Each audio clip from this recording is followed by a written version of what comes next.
Há dias em que a alma parece se dobrar com o peso das circunstâncias. Um diagnóstico inesperado, uma conta que não fecha, uma notícia que fere, uma decepção que sangra. Nessas horas, a fé que deveria ser coluna se parece mais com um galho frágil prestes a se quebrar. Muitos vivem exatamente assim. Acreditam em Deus, mas sua fé é facilmente abalada. Amam a Cristo, mas se sentem como folhas levadas pelo vento. Oram, mas duvidam. Cantam, mas desanimam. Esse é o retrato de uma fé frágil, que não encontra força suficiente para resistir ao impacto da vida. A Escritura, porém, não nos chama a viver nesse estado. Efésios 6:10 nos exorta com clareza. Fortalecei-vos no Senhor e na força do seu poder. Não é apenas um convite, é uma ordem amorosa. O apóstolo Paulo sabia que sem esse fortalecimento, o cristão se torna vulnerável, indefeso, fraco diante das pressões do mundo espiritual e das tribulações do cotidiano. Mas também sabia que a força não vem de dentro, não é produto de esforço humano, não é conquista de disciplina pessoal. Ela nasce da conexão viva com o Senhor. Billy Graham costumava ensinar que a fé não é apenas crença intelectual, mas força viva que sustenta em meio às crises. Ele dizia que a fé não se prova na calmaria, mas no meio da tempestade, quando a alma humana não encontra mais apoio em nada visível e precisa se agarrar apenas a Deus. C.S. Lewis também nos ajuda a entender. A fé é a arte de segurar firme em coisas que sua razão aceitou, apesar de suas emoções mudarem de rumo. Essa frase mostra que fé não depende de humor, de ânimo ou de circunstâncias, mas de convicção profunda enraizada em Cristo. O problema é que muitos vivem escravizados a uma fé instável, uma fé que depende do que sentem no momento. Se estão animados, creem. Se estão cansados, vacilam.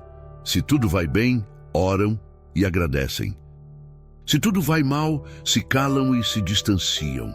Mas a fé verdadeira não é uma chama que oscila ao sabor do vento.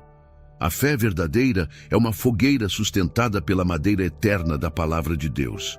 Não importa quão forte seja a ventania, ela permanece acesa. A dor do público que me escuta agora é clara. Você já se cansou de se sentir frágil. Já tentou ser firme, mas caiu. Já tentou ser constante, mas vacilou. Já tentou ser forte, mas descobriu que sozinho não consegue. E talvez isso tenha gerado culpa, vergonha ou até mesmo o desejo de desistir. Mas ouça, Deus não o chama para desistir. Deus o chama para ser fortalecido. Ele não o condena pela fraqueza. Ele o convida para beber da fonte de força que só existe nele. Aqui está a promessa que atravessa toda esta mensagem. A fraqueza pode ser transformada em força. A fragilidade pode ser revestida de firmeza. A instabilidade pode ser substituída por constância. A fé frágil pode se tornar fé inabalável. Não porque você é forte, mas porque Ele é. Não porque você consegue, mas porque Ele sustenta. Não porque você tem todos os recursos, mas porque o Espírito Santo habita em você e deseja operar. Este é o primeiro chamado deste vídeo. Parar de aceitar a fraqueza como destino. Parar de acreditar que ser frágil espiritualmente é normal. O Senhor o convida hoje a tomar a decisão de ser fortalecido no poder dele. E essa decisão começa dentro, no coração que diz: eu não quero mais ser fraco, eu quero ser forte no Senhor. Esse é o primeiro passo. O início de uma jornada que vai transformar a maneira como você ora, como você resiste, como você vive. O erro invisível de confundir emoção com fé. Hebreus 11:1 nos ensina: a fé é a certeza do que se espera e a prova das coisas que não se veem. Esse versículo é como um farol em meio à confusão que tantas vezes domina o coração humano. Ele mostra que a fé não se apoia em emoções, mas em convicção. Não depende do que sentimos, mas do que sabemos ser verdade em Deus. Ainda assim, muitos cristãos caem no erro silencioso de confundir fé com estado emocional. Acreditam que, quando estão animados, cheios de entusiasmo, estão mais próximos de Deus. E quando se sentem cansados, abatidos ou desmotivados, acham que a fé desapareceu. Essa é uma armadilha perigosa, porque transforma a vida espiritual em uma gangorra instável. Um dia a alma está em alta, o outro em baixa. Um dia a oração flui com lágrimas de alegria, no outro há silêncio pesado de apatia. Mas a fé verdadeira não se mede pela intensidade das emoções, e sim pela profundidade da confiança. C.S. Lewis disse que a fé é segurar firme naquilo que sua razão aceitou, mesmo quando as emoções gritam o contrário. Isso significa que a fé é maior que a oscilação do coração. A ausência de entusiasmo não significa ausência de fé. Pelo contrário, muitas vezes a fé mais forte se revela exatamente nos dias em que não há emoção alguma. É quando você decide orar, mesmo sem vontade. É quando abre a Bíblia, mesmo sem sentir nada especial. É quando continua acreditando, mesmo sem ver sinais. Essa perseverança silenciosa é uma prova de maturidade espiritual, porque fé não é adrenalina, fé é raiz. E raízes crescem no silêncio, na constância, na profundidade que ninguém enxerga. Uma mãe contou que por anos orou pelo filho que havia se afastado de Deus. Muitas vezes, suas orações eram acompanhadas de lágrimas, outras vezes eram sussurros cansados, quase sem palavras. Ela não sentia entusiasmo, mas nunca deixou de dobrar os joelhos. Décadas depois, viu o filho retornar aos braços de Cristo. Sua vitória não foi fruto de emoção passageira, mas de fé persistente. Essa história mostra que a força da fé está justamente em continuar, mesmo quando os sentimentos não acompanham. É preciso quebrar a ilusão de que espiritualidade é sempre entusiasmo. A vida cristã é feita de montes e vales, de dias de celebração e de dias de silêncio. O que sustenta não é o quanto você sente, mas o quanto você permanece. E essa permanência, mesmo em meio à secura, é prova de que a raiz da fé está firme no solo da palavra. Se a sua fé tem oscilado ao sabor das emoções, lembre-se, você não precisa sentir para crer. Você precisa crer para continuar. E ao continuar, mesmo em silêncio, mesmo em lágrimas, mesmo em apatia, você está demonstrando a fé mais preciosa que existe. Aquela que não depende de sentimentos, mas de convicção. O peso oculto da autossabotagem espiritual. Gálatas 5:7 lança uma pergunta que ecoa como repreensão e também como alerta. Corrieis bem. Quem vos impediu? Muitos começam a caminhada da fé cheios de entusiasmo, firmes em oração, constantes na leitura da palavra, mas em algum ponto do caminho, algo os interrompe. Não foi apenas a pressão externa, mas também algo interno, a autossabotagem espiritual. Esse peso oculto é traiçoeiro. Ele não aparece de forma explícita, mas se infiltra em pequenas concessões. É quando alguém promete a si mesmo que será constante, mas logo cede ao cansaço. É quando o coração decide buscar a Deus, mas a mente cria desculpas. O ciclo se repete. Empolgação, desistência, culpa. É como se o cristão corresse alguns metros, parasse, se arrependesse, voltasse a correr, mas logo tropeçasse novamente. Esse ciclo consome energia, enfraquece a alma e cria a falsa impressão de que é impossível avançar. A raiz dessa autossabotagem, muitas vezes, está no desejo de gratificação imediata. O cérebro humano, segundo a neurociência, busca recompensas rápidas. Mas a fé não funciona assim. A vida espiritual é construída na constância, na repetição, na disciplina que persiste mesmo quando não há recompensa instantânea. Orar hoje pode não trazer resposta amanhã, mas fortalece raízes invisíveis. Ler a palavra pode não trazer emoção imediata, mas abre espaço para a revelação futura. A constância é o terreno da fé verdadeira. Podemos comparar a fé a um músculo. Ninguém constrói força de um dia para o outro. O treino é doloroso, exige repetição, gera fadiga. Mas, quanto mais o músculo é trabalhado, mais forte ele se torna. A autossabotagem é como abandonar o treino sempre que dói, sempre que cansa, sempre que não há resultado visível. Aquele que persiste no exercício, mesmo sob dor, colhe a força no futuro. Assim, também é a fé. Um gesto simples pode ajudar a romper esse ciclo. Antes de dormir, tire 60 segundos para se alinhar com Deus. Uma oração curta, a leitura de um versículo, uma palavra de gratidão. Pequenos atos repetidos criam uma nova rota no coração. É como lançar sementes todos os dias. No início, parecem insignificantes, mas com o tempo se transformam em colheita abundante. Resistir à autossabotagem não é apenas questão de disciplina, é questão de identidade.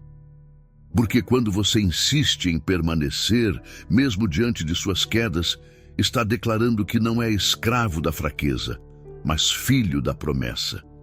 Essa resistência molda a alma, fortalece a mente e prova que sua fé não é feita de impulsos, mas de convicções.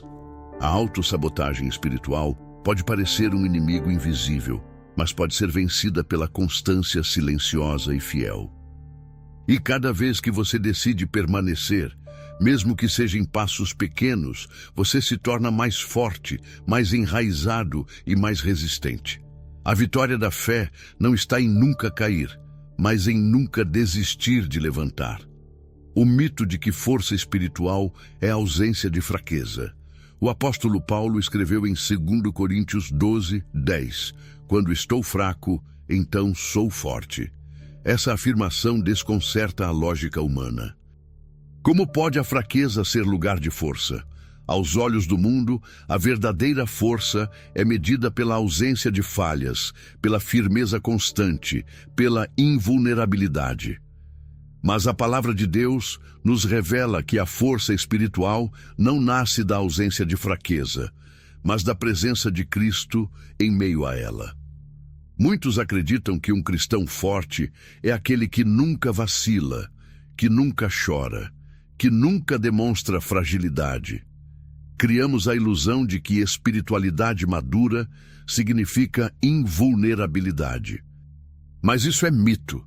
A força que Deus oferece não nega as lágrimas, não ignora os medos, não apaga as quedas. Pelo contrário, é exatamente nesses lugares que o poder dele se manifesta. O cristão não é forte porque não tem fraqueza, mas porque, em sua fraqueza, encontra o poder que vem do alto. Esconder as fraquezas é um dos erros mais comuns. Guardamos dores em silêncio, mascaramos vulnerabilidades, mostramos uma fachada de firmeza enquanto o coração treme. Mas essa postura não gera força, gera desgaste, porque a energia gasta em esconder poderia ser usada em entregar a Deus.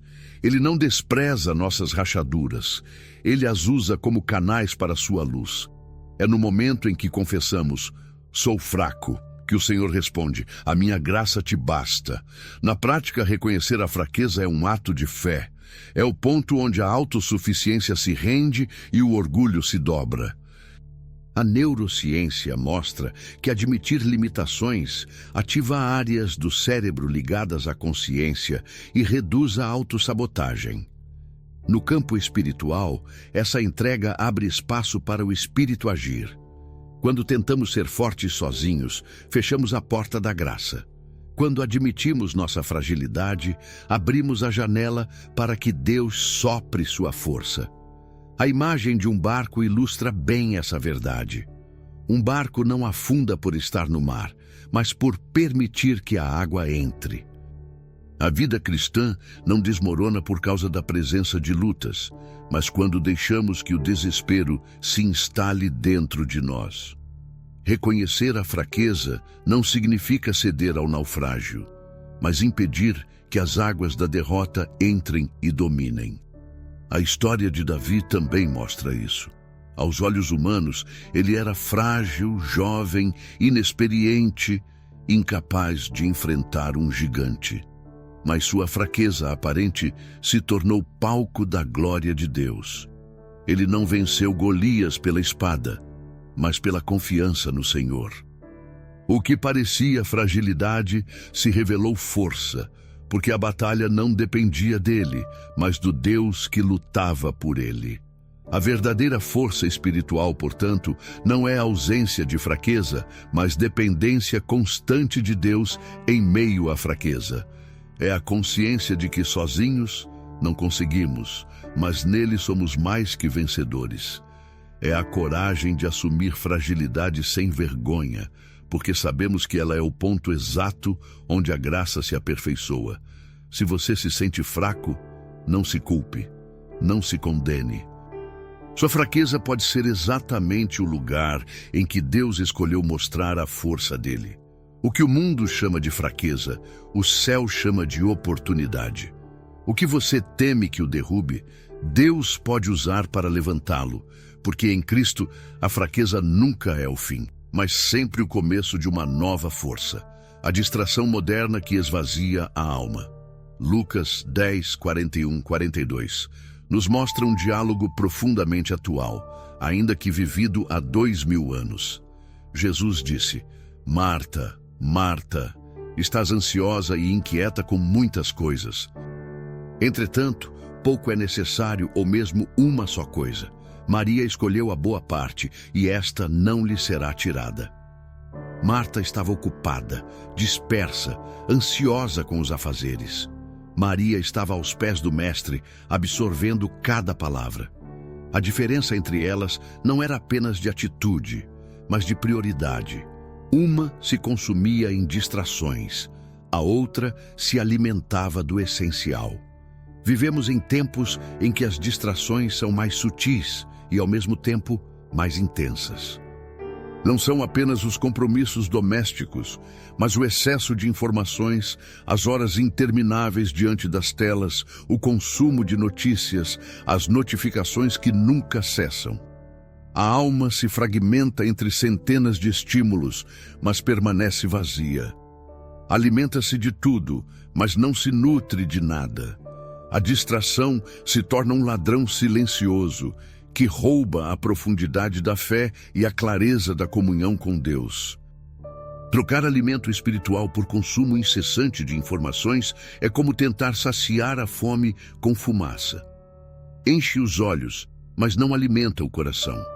As consequências se manifestam de forma sutil: irritabilidade, ansiedade, impaciência, sensação constante de esgotamento. São sintomas de uma alma sobrecarregada, não porque enfrentou grandes batalhas, mas porque se deixou encharcar de distrações. O silêncio, que deveria ser um espaço de encontro com Deus, foi substituído pelo barulho constante. A leitura da palavra perdeu lugar para a rolagem infinita das redes. A oração cedeu espaço à correria diária. Mas o Evangelho nos lembra que a força espiritual não nasce no excesso, mas no foco. Não se encontra no acúmulo, mas na escolha. Maria escolheu a boa parte. Maria optou pelo essencial. E essa escolha continua sendo urgente em nossos dias. Um homem contou que, por anos, terminava seus dias diante da televisão. O hábito parecia inofensivo, mas lentamente drenava sua energia espiritual. Até que decidiu desligar a tela por alguns minutos e dedicar aquele tempo à oração. No início, parecia estranho, até vazio, mas com o tempo, aquele espaço se tornou refúgio. Em poucas semanas, sua família começou a notar mudanças. Houve reconciliação em casa, mais paciência, mais paz. O que parecia pequeno se tornou uma porta para a transformação. Desligar-se não é perda, é ganho. Desconectar-se não é retrocesso, é avanço. O descanso da alma não está em consumir mais, mas em se esvaziar para receber o que realmente importa. Esse é o segredo que tantos negligenciam. A força espiritual não cresce em terreno saturado de distrações, mas em solo fértil de silêncio e presença de Deus. A distração moderna pode parecer inevitável, mas é possível escolher a boa parte. É possível, no meio de tantas vozes, priorizar a única voz que traz vida. E quando essa escolha é feita, a alma encontra força, clareza e paz. Porque não há distração que resista ao poder de um coração centrado em Cristo. A raiz da fraqueza, falta de convicção em quem somos em Cristo.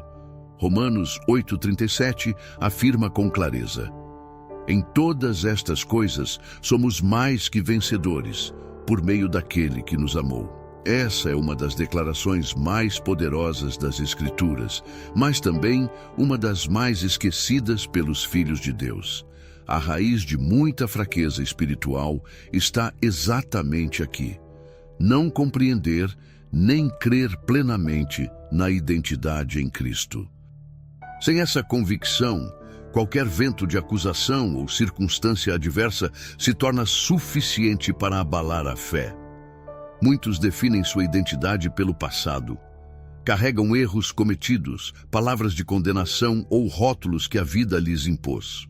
Outros se veem pelas falhas do presente, acreditando que a fraqueza atual anula qualquer promessa de Deus. Mas a Bíblia insiste em outra narrativa. Não somos o que fizemos, não somos o que sentimos, não somos o que disseram sobre nós. Somos o que Cristo declara que somos, e Ele nos chama de filhos amados, herdeiros do reino, embaixadores do Evangelho, mais que vencedores. A falta de convicção abre espaço para dúvidas constantes. A mente se torna campo fértil para mentiras. Você não consegue, você nunca vai mudar, você não é digno. Quando essas vozes ecoam sem resistência, a alma se enfraquece. Mas a palavra é como espada, capaz de cortar essas mentiras. A cada declaração bíblica que reafirma nossa identidade, os pensamentos enganosos perdem força. A neurociência mostra que afirmações consistentes têm poder de remodelar padrões de pensamento. O que a ciência descreve como neuroplasticidade, a fé chama de renovação da mente. Podemos imaginar essa realidade com uma metáfora. Um herdeiro que esqueceu que tem a chave da própria casa. Vive do lado de fora, sofrendo frio, pedindo abrigo, enquanto a herança já está garantida. Assim vive o cristão que não reconhece sua identidade em Cristo. Mendiga o que já possui, luta por aquilo que já lhe foi dado. A convicção em quem somos abre a porta para viver a herança da vitória. A Bíblia nos dá o exemplo de Gideão. Quando o anjo do Senhor lhe apareceu, ele se via como o mais fraco, o menor de sua família. Mas Deus o chamou de homem valente. Gideão não acreditava, mas o Senhor via nele algo que ele mesmo não conseguia enxergar. O que transformou Gideão não foi a mudança imediata de circunstâncias, mas a mudança de identidade. Ele se levantou porque creu naquilo que Deus disse a seu respeito. A fraqueza espiritual se dissolve quando a convicção em Cristo se torna alicerce. É nessa convicção que nasce a ousadia, a coragem e a firmeza. Porque o cristão que sabe quem é, não vive reagindo ao que acontece ao redor, mas respondendo ao que já foi declarado no alto.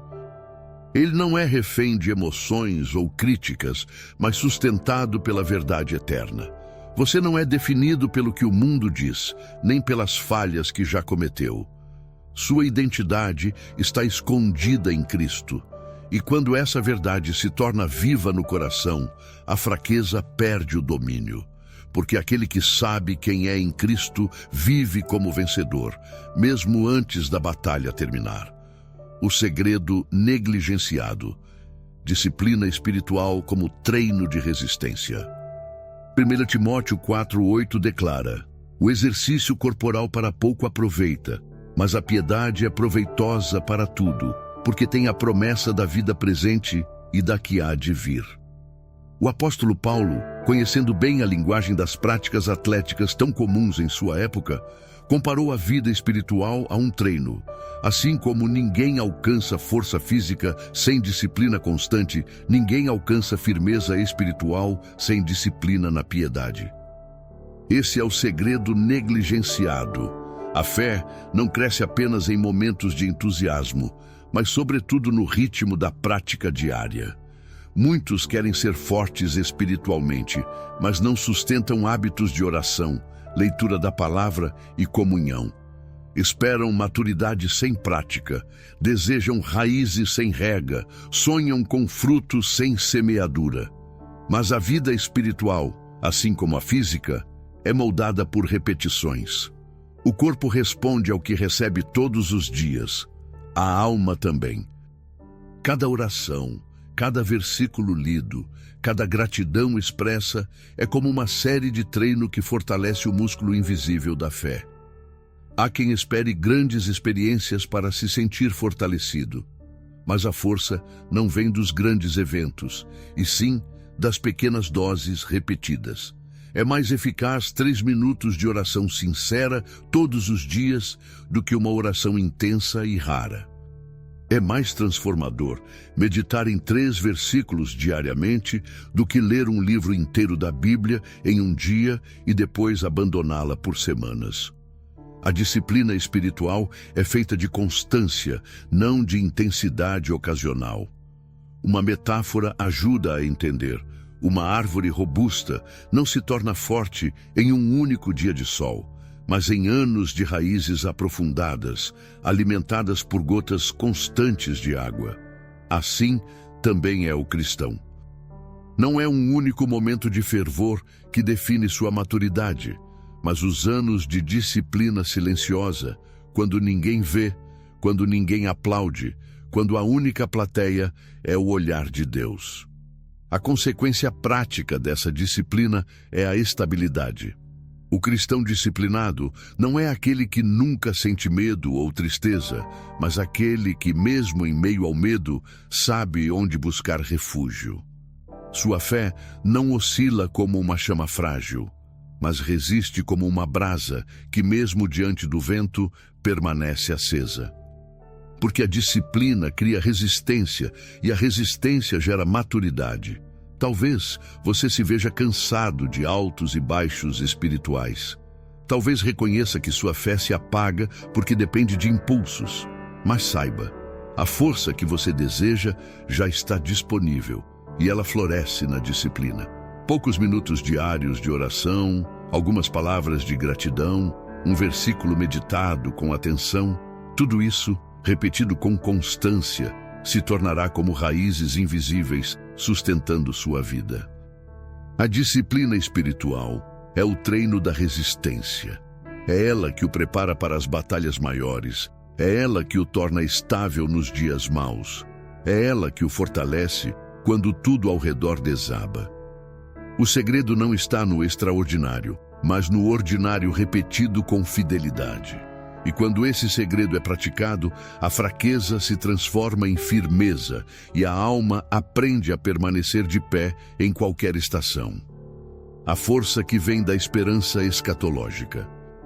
Hebreus 12:2 nos convida a olhar para o único que nunca falhou, olhando para Jesus, autor e consumador da fé. Essa é a fonte da esperança escatológica, a certeza de que nossa história não termina nas dores desta vida. O olhar fixo em Cristo não apenas sustenta no presente, mas projeta para o futuro a promessa de vitória eterna. É essa esperança que gera força espiritual. Não porque a vida se torna mais fácil, mas porque ganhamos consciência de que este mundo não é nosso destino final. Uma das maiores armadilhas é acreditar que a vida cristã deve se resumir apenas ao que experimentamos aqui e agora. Quando a fé é limitada ao presente, qualquer dor parece insuportável, qualquer atraso parece derrota. Mas quando o coração se ancora na eternidade, a perspectiva muda. O sofrimento não deixa de existir, mas se torna leve quando comparado à glória que há de vir. A esperança escatológica não nega as dores, mas as redimensiona. Esperar menos do mundo nos torna mais corajosos para viver nele. Se não colocamos nossa esperança em governos, em riquezas, em estabilidade humana, nada pode nos roubar a paz. O cristão que sabe que é cidadão do céu caminha mais leve. Vive como peregrino, consciente de que a caminhada pode ser árdua, mas a terra prometida o espera. Essa certeza dá forças quando o corpo dói, quando a alma se entristece, quando a vida parece injusta. Uma metáfora simples ajuda a visualizar. Um peregrino que atravessa desertos não carrega móveis nem bagagens pesadas. Ele leva apenas o essencial, porque sabe que seu destino não é o deserto, mas a terra prometida. Assim é o cristão que vive com os olhos fixos em Jesus. Ele não se prende às cargas deste mundo, não desperdiça energia com o que é passageiro, porque sabe que há uma herança eterna esperando por ele. A história de uma idosa nos ajuda a compreender essa verdade. Ela sofria com dores crônicas há anos, dores que os remédios apenas amenizavam. Ainda assim, sempre repetia: "Minha esperança me dá forças para sorrir." Para quem olhava de fora, poderia parecer ingenuidade, mas sua alegria não vinha da ausência de dor, vinha da certeza da eternidade. Sua força não estava em seu corpo, mas em sua esperança. A esperança escatológica é combustível para a fé. Ela nos lembra que Jesus, o autor da fé, também é o consumador. O mesmo que começou a boa obra é o que a levará até o fim. Isso significa que a última palavra não é da doença, não é da crise, não é da morte. A última palavra é dele, e a palavra dele é vida. Assim, a força espiritual não se limita ao hoje, mas é sustentada pela promessa do amanhã. É a convicção de que cada lágrima será enxugada, cada dor será redimida, cada luta terá sentido. O cristão que vive dessa esperança não desiste, não se entrega, não enfraquece. Porque sua força não vem do que vê, mas do que espera. E essa esperança nunca será frustrada, porque está enraizada em Cristo, o consumador da nossa fé, a fortaleza que só Deus constrói. Isaías 40:29 nos revela uma promessa que atravessa gerações. Ele dá força ao cansado e multiplica as forças ao que não tem nenhum vigor. Essa é a síntese da vida cristã. Não é sobre o quanto conseguimos resistir por nós mesmos, mas sobre o quanto permitimos que Deus seja nossa fortaleza. O Senhor não ignora a fraqueza humana, Ele a transforma em espaço de revelação do seu poder. Onde há cansaço, Ele oferece vigor. Onde há desânimo, Ele sopra esperança. Onde há fragilidade, Ele constrói muralhas espirituais que nenhum inimigo pode derrubar. Billy Graham dizia que a vida cristã não é a ausência de lutas, mas a certeza de que Deus sustenta em cada batalha. Esse é o grande consolo. Não caminhamos sozinhos, não lutamos com nossas próprias forças, não resistimos baseados apenas em nossa determinação. É a presença de Deus em nós que se torna muralha. É o Espírito Santo que ergue colunas invisíveis que sustentam o coração quando tudo ao redor parece ruir. A.W. Tozer resumiu de forma contundente: um cristão forte não é o que confia em si, mas o que depende radicalmente de Deus. A força espiritual não é orgulho disfarçado, não é autossuficiência, não é perfeição. É dependência radical. É reconhecer que nada podemos sem Ele, mas que nele tudo é possível. Essa dependência não nos diminui, pelo contrário, nos torna invencíveis. Porque quando estamos escondidos em Deus, nenhuma tempestade pode arrancar nossas raízes. Ser forte, portanto, não significa não cair. Ser forte é cair e levantar-se pela graça. Ser forte não é nunca sentir medo, mas permanecer firme mesmo com o coração acelerado. Ser forte não é estar acima das lutas, mas atravessá-las com confiança de que não estamos sozinhos. O cristão forte não é aquele que nunca chora, mas aquele que, em meio às lágrimas, ainda encontra consolo na voz do Pai. Talvez você tenha se sentido frágil até aqui. Talvez tenha olhado para sua vida e pensado, eu não consigo. Mas a mensagem de hoje é clara. Você não precisa desistir. Deus não o chama para abandonar a caminhada. Ele o chama para ser renovado nele. A força que você procura não está em você, está no Senhor. Ele é a rocha que sustenta, a torre que protege, a fortaleza que nunca cai. Aqui está um passo simples, mas poderoso. Escolha uma área de sua fragilidade e faça dela seu ponto de oração. Não tente esconder, não tente disfarçar. Entregue. Diga, Senhor, aqui está a minha fraqueza. Transforma-a em força. Esse gesto é suficiente para abrir espaço para o milagre. É nesse lugar de rendição que a graça desce como rio e a fraqueza se torna testemunho. E agora, o convite é para a oração. Uma oração que não é apenas súplica, mas entrega. Uma oração que não é apenas desabafo, mas declaração de fé. Que cada palavra seja ponte entre sua fraqueza e a fortaleza que só Deus pode construir. Oração.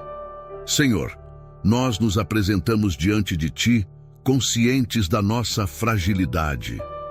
Quantas vezes nos sentimos fracos, cansados, sem forças para continuar? Mas hoje reconhecemos que a Tua palavra é verdadeira. O Senhor dá força ao cansado e multiplica o vigor ao que não tem nenhum. Por isso, entregamos nossas fraquezas diante de Ti. Pedimos que o Teu Espírito renove o que está abatido, fortaleça o que está vacilando, restaure o que parece perdido. Que a nossa fé não dependa das emoções, mas da certeza de quem Tu és. Que não nos deixemos levar pelas distrações do mundo, mas que fixemos os olhos em Cristo, o autor e consumador da nossa fé. Transforma-nos, Senhor, em homens e mulheres firmes, capazes de resistir às tempestades, porque estamos alicerçados em Ti. Que cada lágrima derramada se torne semente de esperança, que cada fraqueza se transforme em palco da Tua glória. Nós cremos que a fortaleza que precisamos não é construída por nossas mãos, mas pela Tua presença. E por isso declaramos, somos fortes no Senhor e na força do Seu poder. Em nome de Jesus. Amém. Se você chegou até aqui, é porque algo dentro de você deseja mais. Deseja deixar para trás a fragilidade espiritual e caminhar em força. Deseja abandonar os ciclos de queda e viver em firmeza. Esse desejo não é fruto apenas de sua vontade, é resposta ao chamado de Deus. Ele mesmo é quem desperta em nós tanto o querer quanto o realizar. Mas há um passo que só você pode dar, o passo de se comprometer com a transformação. Este é o terceiro chamado desta mensagem. Um convite não apenas para ouvir, mas para assumir diante de Deus e diante da comunidade da fé que você não quer mais viver como um cristão fraco. Você foi chamado para resistir, para permanecer, para vencer. Não por mérito próprio, mas pela força do Senhor que habita em você. A decisão de hoje pode ser o marco de uma nova jornada. Compartilhar essa decisão é poderoso. Quando você declara em voz alta ou escreve em algum lugar, eu escolho ser fortalecido no Senhor, você não apenas lembra a si mesmo, mas testemunha para outros que a mudança é possível. Seu testemunho pode ser o encorajamento que alguém ao seu lado precisa para não desistir, porque a fé se multiplica quando é compartilhada. O que você vive não termina em você, torna-se sinal para outros. Billy Graham lembrava que um cristão fortalecido não é apenas alguém que permanece firme, mas alguém que sustenta outros no caminho. Sua transformação pode ser fonte de esperança para sua família, para sua igreja, para seus amigos. Deus não fortalece você apenas para resistir, mas para inspirar, ensinar e encorajar. A força que Ele derrama em sua vida se torna canal para fortalecer muitos outros. Então, aqui está o convite. Comprometa-se a viver fortalecido em Deus. Comprometa-se a ser constante, a ser raiz firme em meio à tempestade, a ser coluna que não desaba.